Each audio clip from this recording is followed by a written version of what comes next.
전도서 4장 말씀입니다. 여기 설교약을 보시면서 함께 말씀을 보겠습니다. 전도서 4장에는 네 가지의 현상이 있습니다.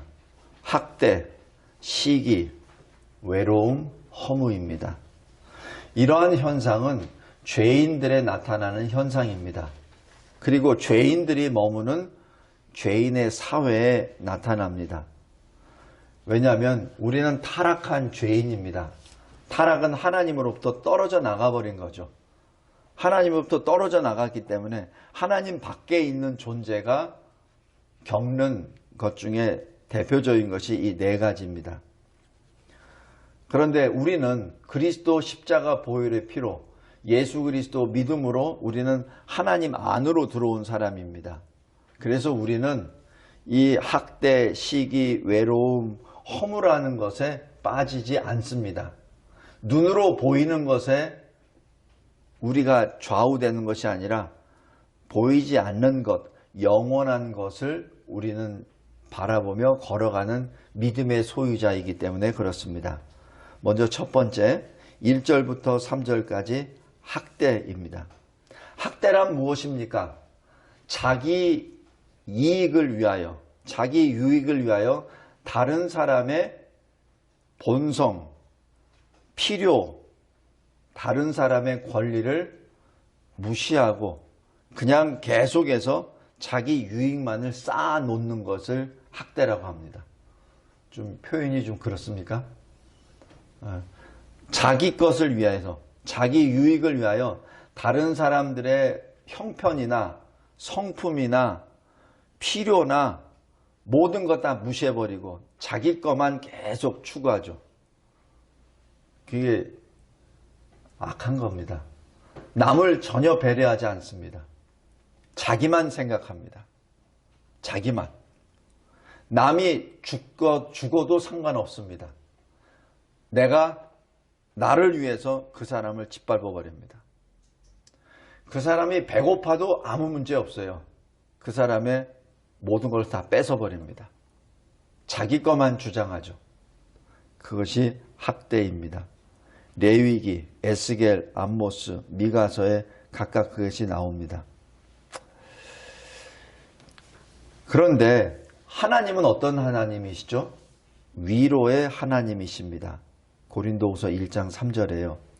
모든 위로의 하나님이시기에 그 하나님 안에 있을 때는 이런 것이 해소가 되는데 밖에 있을 때는 이 문제가 발생됩니다. 밖에 있을 때는 학대하는 자에게는 힘이 있죠. 돈이 있습니다. 그러나 학대받는 자에게는 그를 위로해 준 자가 아무도 없습니다. 하나님 밖에 있을 때. 여기에서 주님은 직접 이 세상에 오십니다. 이 문제를 해소하기 위하여. 그리고 이 문제의 해결책을 가르쳐 주시기 위해서 주님이 오셨습니다. 어떻게? 죄인과 학대받는 자의 친구로 오셨습니다. 늘 불쌍한 마음으로, 불쌍히 여기시는 그 마음으로 고생하는 자들을 고쳐주십니다. 그 불쌍히 여기는 마음이 바로 긍휼입니다. 긍휼의 하나님께서, 주님께서 목자 없는 양처럼 헤매고 그리고 어떻게 할 줄 모르는 그 자기 백성들을 고쳐주십니다. 고쳐주실 때 어떻게? 원격 조정으로 아닙니다. 직접 오셔서. 왜 100마리 양 중에서 한 마리가 사라졌죠. 길을 잃어버리고 어디에 있는지 모릅니다. 근데 찾아가 보니 낭떠러지 한 구석에 덜덜덜덜 떨고 그냥 죽기 직전에 있어요. 그것을 어떻게 하시죠? 주님이 누구를 시키십니까? 아닙니다. 원격 조정으로 어떻게 해요? 아닙니다. 직접 주님이 목자가 되셔서 그 낭떠러지 거기에 자신의 몸을 기울여서 손으로 건져내십니다. 그분이 우리의 주님이십니다. 성도 여러분, 우리가 구원을 그런 식으로 받았기에 우리 이웃을 볼 때 동일한 불쌍히 여기는 마음이 작동하게 됩니다. 그것이 그리스도인입니다. 그리스도인은 그리스도께 속한 자이기 때문에 그리스도의 마음을 닮아가는 거죠. 그것이 그리스도인입니다. 아까 오늘 오전에 그리스도인이라는 거 어떻게 알 수 있죠? 예배를 통하여. 근데 또 그리스도인이라는 거 어떻게 알죠? 삶 속에 예수의 마음을 나타내므로 그리스도의 소유된 그리스도인이라는 것을 알게 됩니다. 그래서 그리스도인은 정결하고 더러움이 없는 경건함으로 환난 중에 있는 고아와 과부를 돌봅니다. 야고보서 1장 27절입니다. 여기서 왜 고아와 과부를 대표로 들었습니까? 이것이 당시에 가장 힘이 없고 스스로 자립할 수 없는 계층의 사람들이기 때문에 그렇습니다. 여기서 과부는 우리 디모데서에 나오죠. 60세 이상 친척으로부터 가족으로부터 도움도 받지 못할 바로 과부 여인을 말합니다. 경제권이 없는 여인입니다. 고아는 뭐죠? 부모가 돌볼 부모도 없고 친척도 없습니다. 어린 아이들이 무슨 경제권이 있고 어떻게 일을 할 수 있습니까? 바로 아무 능력이 없는 바로 그 사람들을 돕는 자를 말합니다.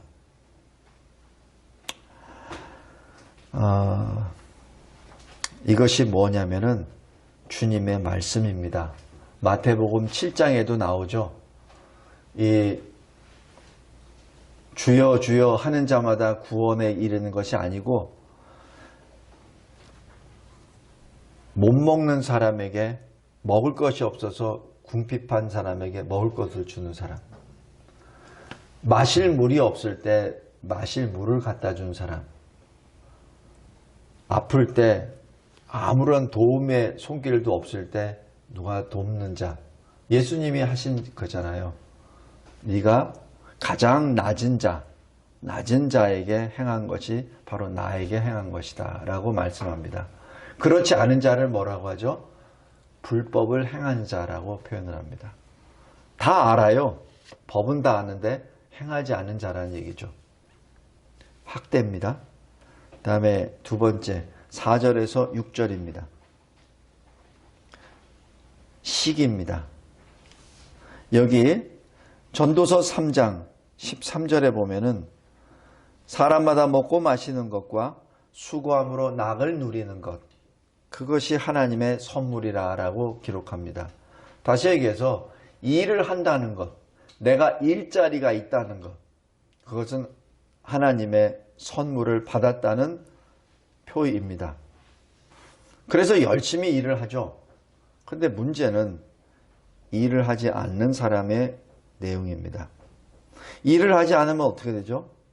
자신이 무너져 버립니다. 자신이 서서히 게을러지고 서서히 죽음의 길로 들어갑니다. 잠언 6장 9절부터 11절까지,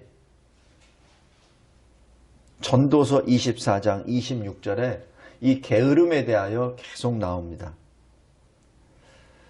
우리 전도서 24장 한번 잠깐 보겠습니다.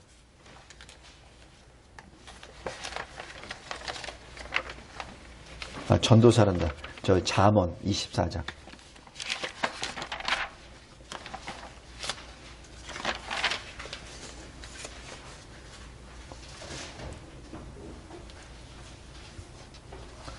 잠언 24장 30절부터 보겠습니다.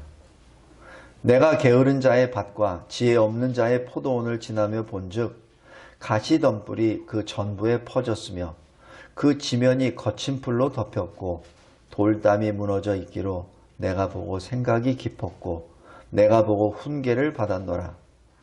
네가 좀 더 자자, 좀 더 졸자, 손을 모으고 좀 더 누워 있자 하니 너의 빈궁이 강도같이 오며 너의 곤핍이 군사같이 이르리라. 이 게으름입니다. 게으름은 게으름을 떠났습니다. 그래서 이제 도저히 누워만 있습니다. 26장, 잠언 26장 13절 보십시오.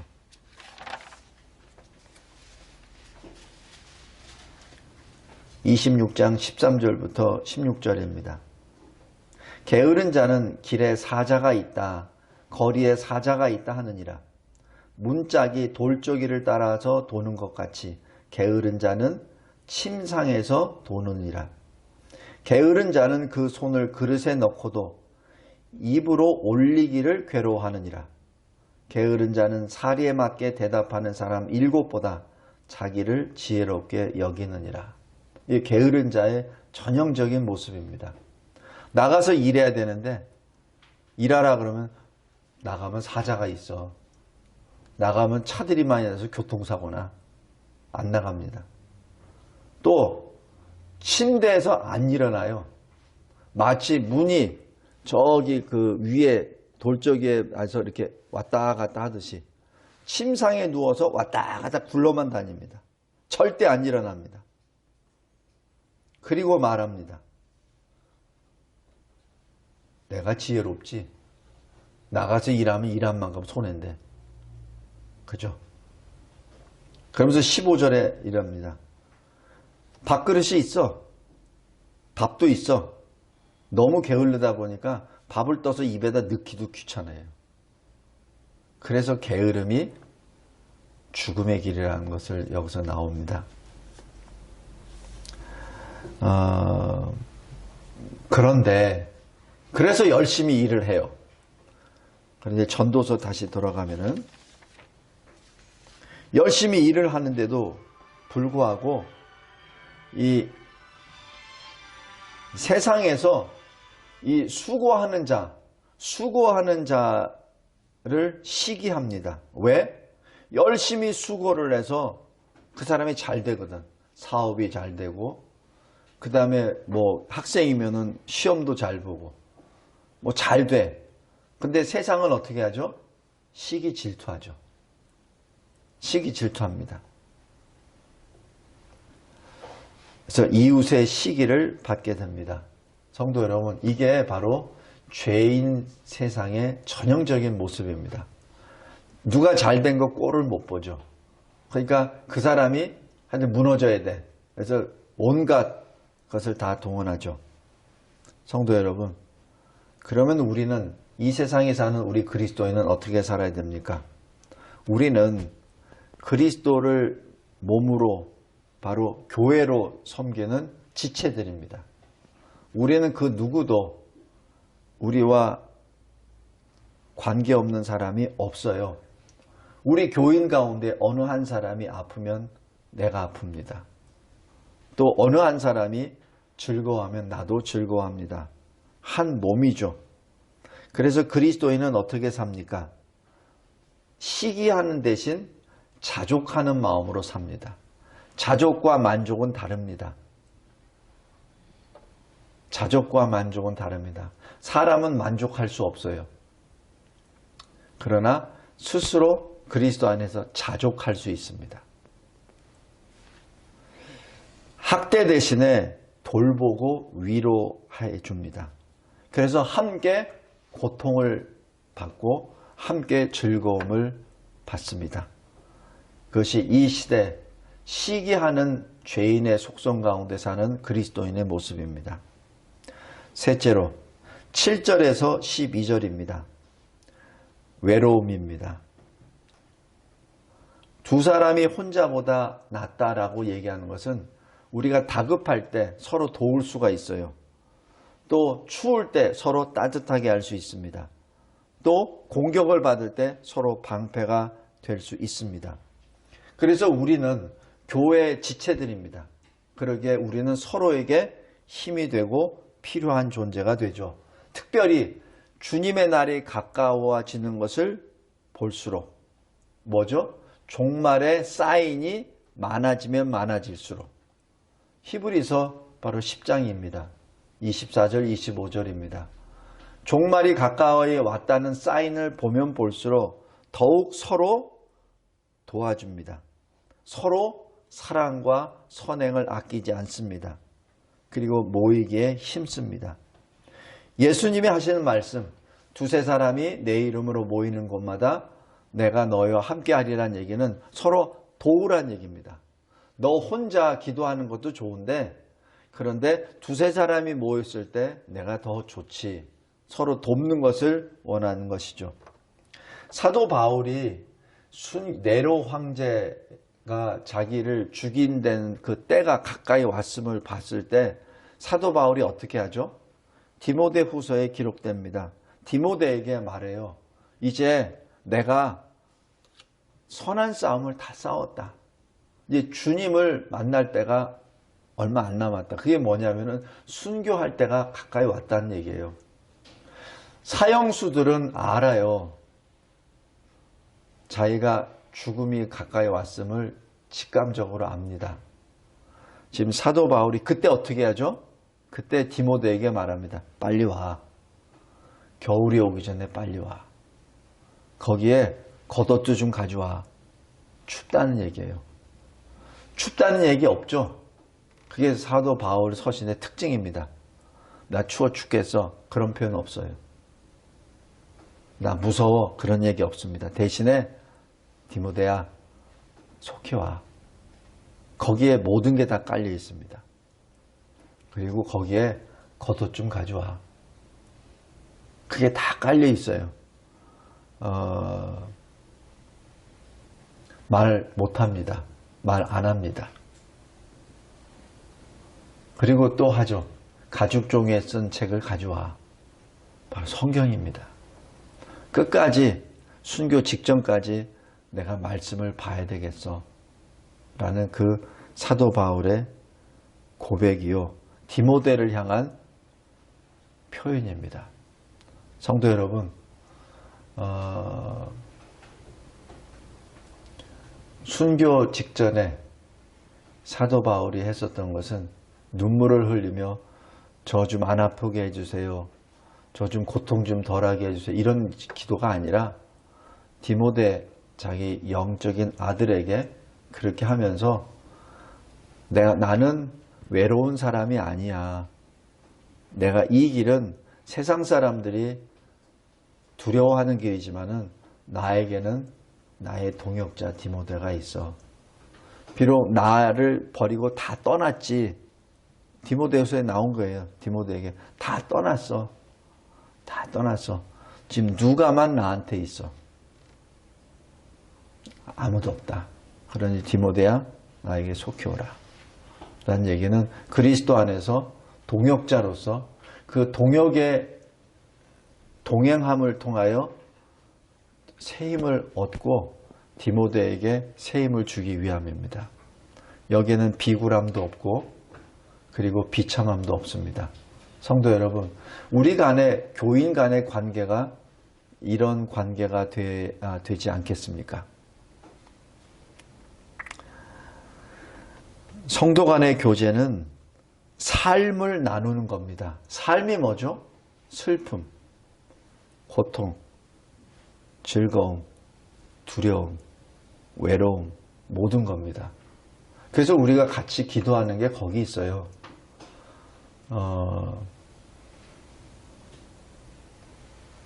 대신에 자기 옆에 있는 교인보다 재물을 더 사랑하면 어떻게 되죠? 자기 이웃보다 재물을 더 사랑하면 어떻게 되죠? 재물은 누가 보통 사랑하죠? 재물 없는 사람이? 아니요. 재물 많은 사람이 재물을 더 사랑합니다. 그게 세상 원리예요. 없는 사람은 재물을 사랑할 재물도 없기 때문에 별로 사랑도 못해요. 근데 많은 사람이 재물을 더 사랑합니다. 제 말 맞죠? 젊은 청년, 부자 청년이 예수님께 오잖아요. 예수님 어떻게 구원을 받아야 됩니까? 그러니까 예수님이 하신 말씀, 율법을 지켜라. 그랬더니 예, 저 10계명 다 지켰습니다. 어렸을 적부터. 그러니까 뭐라고 하죠? 예수님이 네가 가지고 있는 거 다 팔아서 이웃에나 놔주고 나를 따르라. 그 한마디 말씀에 그 젊은 돈 많은 청년이 어떻게 하죠? 근심 어린 마음으로 예수를 떠납니다. 거기에 주가 달려 있어요. 그는 부자이기 때문에. 12 제자는 어떻게 하죠? 다 내리고 예수를 따랐죠. 그죠? 그물도 버리고 고깃배도 버리고 아버지도 버리고 예수를 따랐습니다. 그런데 이 젊은 청년, 부자 청년은 도저히 버릴 수 없거든요. 그래서 근심하며 슬퍼하며 예수를 떠납니다. 마가복음 10장 17절 22절입니다. 성도 여러분, 눈에 보이는 어떤 것이 우리에게 외로움을 해소시켜주는 것이 아닙니다. 바로 하나님이 우리의 모든 것을 다 문제를 해결해 주십니다. 넷째, 13절에서 16절까지입니다. 비록 이 인간이 생각하기에 최고의 자리, 왕의 자리에 오른다 하더라도 후에 오는 자들이 그 왕을 기뻐하지 않습니다. 대표적인 예가 요셉입니다. 요셉이 애굽 왕 바로에게 모든 것을 다 주었죠. 그러니 당시 애굽의 요셉 시대에는 요셉이 바로보다 더 큰 유명세를 가졌습니다.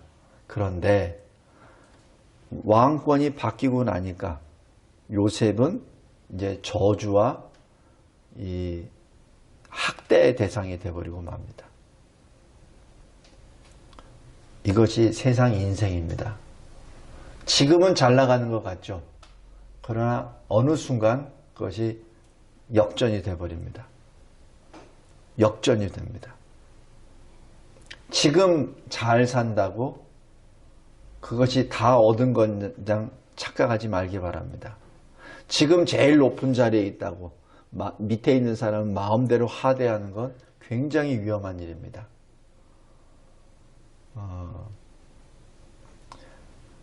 하대했던 사람들은 나중에 꼭 버림을 받습니다. 후배들로부터 버림을 받습니다. 안 불러요. 찾지도 않습니다. 어디서 죽어간지도 관심도 없습니다. 그런 사람들의 이름 대면은 서로가 다 고개 설레설레하고 그냥 자리를 떠버립니다. 인생 허무입니다. 그래서 요한 1서 2장 15절에서 17절까지 말씀입니다. 이 세상이나 세상에 있는 것들을 사랑하지 말라. 세상에 있는 모든 것이 육신의 정욕과 안목의 정욕과 이생의 자랑이니 다 아버지께로부터 온 것이 아니요 세상으로부터 온 것이라. 이 세상도 그 정욕도 지나가되 오직 하나님의 뜻을 행하는 자는 영원히 거하느니라. 성도 여러분, 그래서 하나님의 뜻이 그래서 소중합니다. 영원하신 하나님의 영원하신 그 뜻을 따라 행할 때 우리가 영원한 존재로 하나님과 함께 동행하기 때문에 그렇습니다. 말씀을 맺겠습니다. 학대, 시기, 외로움, 허무. 이것은 타락한 죄인의 문제요, 현상입니다. 각 개인의 문제도 되고 현상도 되지만 전반적인 사회의 문제요, 현상이기도 합니다. 이것을 어떻게 해결해 보려고 법을 고쳐서 공산주의 사회로 만든다? 절대 안 됩니다. 학대받으니까 공산주의 체제로 해서 법을 바꿔서 가진 사람 빼앗고 못 사는 사람 나눠준다? 그래서 유토피아를 만든다는 공산주의 사회? 천만에 오히려 더 악한 학대가 전 사회에 다 지배를 하게 돼버리죠. 시기, 외로움, 허무도 마찬가지입니다. 성도 여러분, 오직 우리에게 주님이 열어주신 길은 예수입니다. 바로 구원이죠. 어떻게 그 구원의 길을 열어주셨죠? 참 멋있는 방법, 인간이 할 수 없는 방법입니다. 어떻게? 예수님의 죽으심으로 우리의 죽음 문제를 해결해 주셨습니다. 참 어느 신학자가 아주 말을 잘 했더라고요. 그래서 인용합니다. 죽음으로 죽음을 이기셨다고. 예수 십자가 죽으심으로 우리 죽음, 바로 죄에 싹신 죽음의 문제를 해결해 주셨습니다. 주님이 그리고 답을 주세요. 내 마음을 다하고 목숨을 다하고 뜻을 다하여 주 너의 하나님을 사랑하라. 그리고 너의 이웃을 너 자신, 너의 몸과 같이 사랑하라. 이것이 율법의 강령이니라. 바로 율법은 하나님이 자기 백성에게 주신 삶의 길이에요. 바로 주님이 그것을 딱 한 줄로 요약을 딱 하십니다. 하나님 사랑하라, 이웃을 사랑하라. 성도 여러분, 오늘 여기 전도서 4장에 나와 있는 이 현상은 우리가 지금 늘 매일매일 보고 있는 이 사회의 모습입니다. 이 사회가 이렇게 된 것은 어떤 체제의 문제도 있지만은 그러나 가장 근본적인 것은 우리의 죄 때문에 그렇습니다. 죄 문제를 해결하는 그 길은 우리의 유일하신 구원 예수 그리스도 그분밖에 없습니다. 주님께 나아갑시다. 그리고 보이는 것에 마음을 빼앗기지 맙시다. 보이지 않는 바로 주의 영광의 얼굴을 바라보며 이 시대를 이겨나갑시다. 믿음으로 이겨나갑시다. 기도하겠습니다. 하나님 아버지 감사하고 감사합니다. 하나님께서 주신 이 말씀이 저희들에게 참으로 힘이 되고 그리고 비침을 고백합니다. 우리 인간이 할 수 없는 것입니다. 그러나 하나님이 우리 주 예수 그리스도를 통하여 새로운 살 길을 열어놓아 주셨고 더 이상은 저 생명나무에 나아갈 수 없게 되었는데 우리 주님이 그 길이 되어 주셔서 그 진리가 되어 주셔서 그 생명이 되어 주셔서 영원한 생명을 보장하는 저 생명나무 길로 걸어갈 수 있도록 인도해 주셨습니다. 하나님 감사합니다. 주님이 주신 이 말씀에 순종함으로 하나님과 영원토록 동행하는 우리의 모든 인생이 되게 하옵소서. 하나님을 사랑하게 하옵소서. 이웃을 사랑하게 하옵소서. 죽음을 죽음으로 이기신 주 예수 그리스도의 이름으로 기도드리옵나이다. 아멘.